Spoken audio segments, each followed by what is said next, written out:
Hi there, this is Hina Bellitz from Partners Employment Lawyers, and I am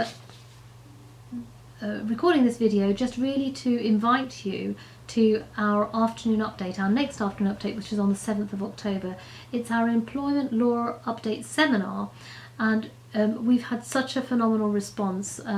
It was quite exciting to sort of let you know about what a good set of subjects we're going to be covering and the importance of it.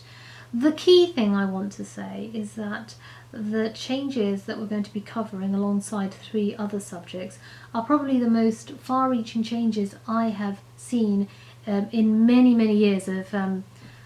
practicing as an employment law partner in the city. It's interesting though that it isn't just a case of letting people know about what the change in the law is. In the case of these changes, they have a fundamental impact, fundamental ramification on the strategy that a company may use in considering employment law situations, and also the advice that we would give, as well as litigation strategy too. So that's the point about it. It's not simply notification, which often it is in previous changes in employment law, but in this case, the whole approach that you may choose to take or that we would advise has shifted because of these changes in the law. So very important, very fundamental, and they'll include things like the ACAS early conciliation, tribunal fees, changes to whistleblowing legislation and settlement agreements, ACAS guidance, and so on. Now we are also covering 3 other subjects which I have to say are probably my favourite in employment law, if you're allowed to have favourites, but changing terms and conditions of employment, very important, very misunderstood. Discrimination awareness, well, discrimination is, if you do have a claim in that field, it's probably one of the most daunting,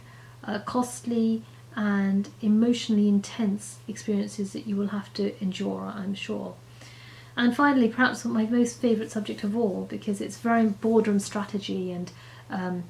extremely varied, is the hiring and firing of senior staff, senior executives. And I would say probably that's one of the areas that we take a real lead in, and a lot of our clients have tremendous things to say about the kind of help that we've given them in that area.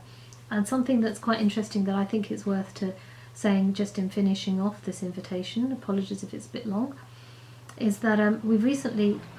were involved in a case that came to us through recommendation from another company client. So one company recommended us to another,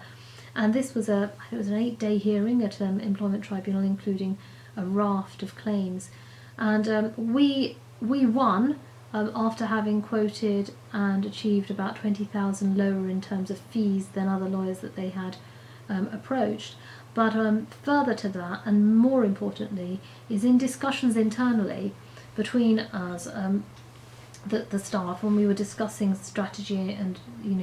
the approach in this litigation, it was very clear that had this company come to us before, rather than after the litigation had started, they would not have had litigation to deal with. And this all comes down to the hiring and firing of senior executives, because it isn't just about law process, it isn't just about ticking the right boxes, it's understanding the subtleties, the emotional, the psychological, the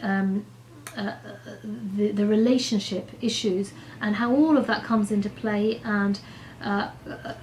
combines